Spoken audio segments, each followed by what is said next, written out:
in the sun in Blackpool, but not everything is as rosy as it seems. Away from the fairground rides and the beach, Northern England is home to an unwanted reputation. You're far more likely to die younger and have a worse quality of health here than anywhere else in England, with life expectancy rates the lowest of anywhere in the country. It's a town that in some ways is stuck in the past while desperately trying to define a better future.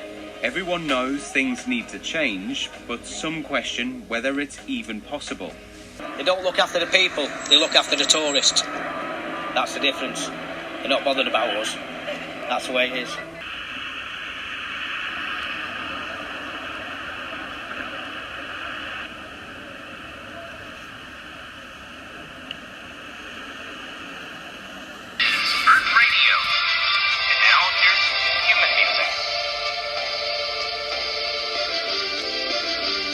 This is Blackpool, yeah. Absolutely lovely.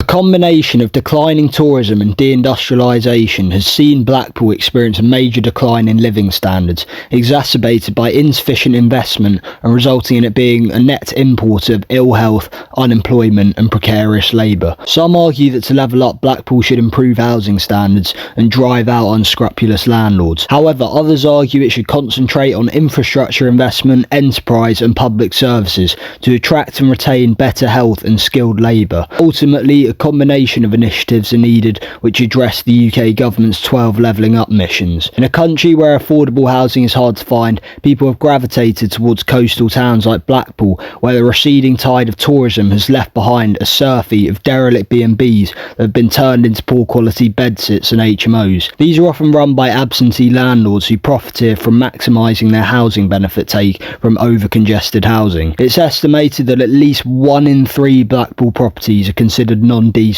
resulting in health and social problems. To alleviate Blackpool's chronic problem of poor quality housing, councils should seek to control housing benefits so that multiple occupancy properties can be turned into affordable family homes for local people. Blackpool Council has already refurbished 500 homes into affordable housing through its wholly owned housing company and has scaled up its local enforcement team to crack down on landlords not meeting tenancy standards. This King's Cross style regeneration programme, which imposes a maximum £20,000 fine on neglectful landlords, should help to tackle exploitation in the private rented sector. Additional funding for these improvements should raise Blackpool's trailing living standards, restoring a sense of pride, community and belonging. Blackpool is also home to 8 out of 10 of the poorest regions in Lancashire, with 13% of working age people living on incapacity benefits and having one of the highest antidepressant prescription rates in the UK. Blackpool also has the lowest male average life expectancy of 74.4 years,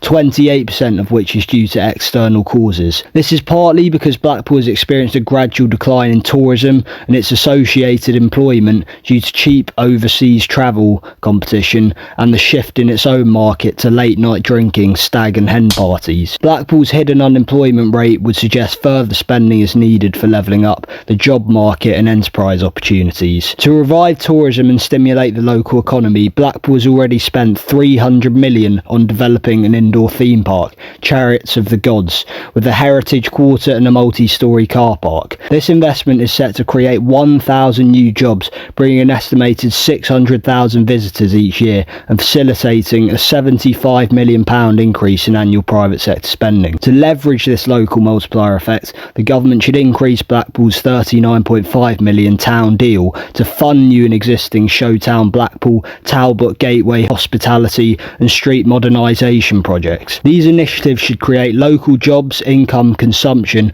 and thus business investment under the logic that one person's spending is another person's income. Blackpool has also invested £8.6 million in 2 major projects to rejuvenate its town centre, where 22 stores closed down in 2017. Houndshill Shopping Centre Phase 2 aims to develop 0.5 acres of brownfield land, deliver over 100 jobs and attract £1.2 million new visitors, and the 3.6 million redevelopment and regeneration of Abingdon Street Market should attract new shoppers while increasing footfall and retail trade in the surrounding area. Nevertheless, critics argue that it is not main street shopping centres that need levelling up, but backstreet retailers outside Blackpool's central business district. ONS data reveals that just 7,230 people were employed in retail jobs in Blackpool in 2018, a 7% reduction since 2015. Online shopping, rising business rates and insufficient funding would likely have caused Blackpool to lose 18.5% of its retail stores since 2013. Offering business rate relief to small retail outlets or backstreet retailers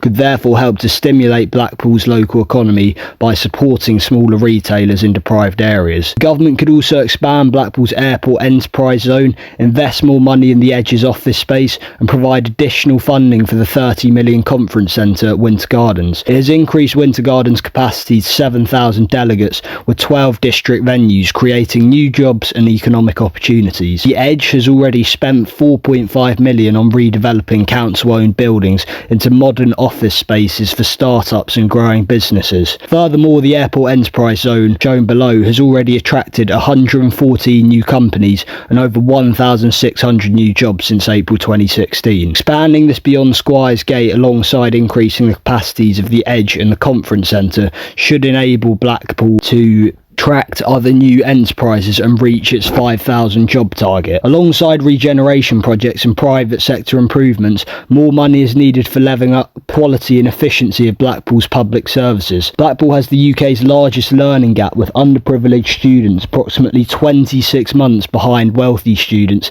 in education at the time of sitting their GCSEs. Only 50% of Blackpool's secondary schools are rated as good. To tackle this, Blackpool's 2020-30 education vision and strategy promotes literacy improvement and inclusive learning. However, further funding is needed for teacher recruitment and retention incentives to significantly raise local numeracy and literacy standards. Furthermore, to reduce geographical immobility of labour, Blackpool has improved its public transport system by extending the tramway from North Station to Promenade. This 22 million Lancashire Growth Deal funded project gives local consumers and commuters direct links to Blackpool's shops, hotels and attractions. With further funding, this could be extended to Blackpool's more deprived inland areas. In addition to this, Blackpool's policing system needs reform, with a crime rate of 131 crimes per 1,000 people in 2020, up 16% from last year. In some cases, residents feel unsafe and shopkeepers have experienced reduced demand in unsocial hours. It is therefore likely that further government spending on police training and retention programmes are needed to reduce crime levels in Blackpool's most dangerous areas by offering greater incentives for police officers. In conclusion, there are a number of programmes which could potentially revive Blackpool's tourism industry, upgrade its housing and public services, and ultimately ameliorate its slow growth trap crisis to improve its future prospects. However, their success or failure will as ever depend not on the rhetoric or intent, but instead on a combination of the actual level of funding received and the effectiveness of implementation. After all, Conservatives have cut funding to local councils by approximately 15 billion across the past 20 years, and a 2.7 billion levelling up fund is not enough to cover up for the damage that this has done.